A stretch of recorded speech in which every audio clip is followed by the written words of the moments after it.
আমরা দেখব FLSM।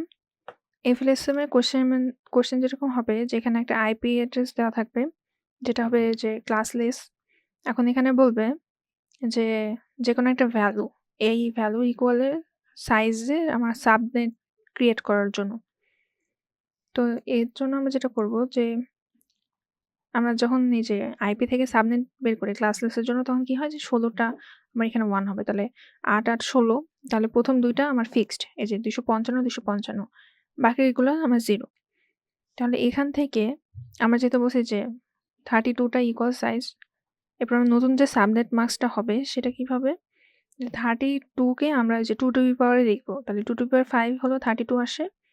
এখন যেটা হবে যে, এখানে তো ফিক্সড আগে থেকেই ছিল, প্লাস হলো ৫ টা, এই যে এখানে যে ৫ টা 1 5 এখানে এড হবে। ৫ টা 1 এখানে এড হয়ে বাকিগুলো 0 হবে।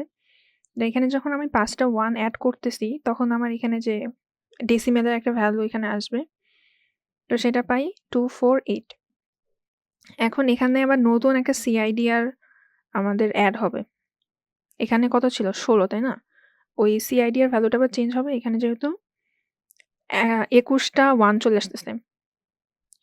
তাহলে এরপরে আমরা দেখব যে এই নতুন সাবনেটের জন্য আমার ব্লক সাইজ আসে হলো 256 - 248। তাহলে এখানে আসে 8 টা।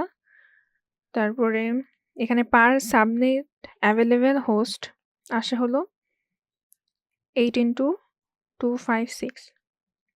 ৮ টা ব্লক, এই ব্লক সাইজ এখান থেকে আসতেছে। আর এই যে আমার এই যে লাস্টে এটা আমি চেঞ্জ করতে পারতেছি।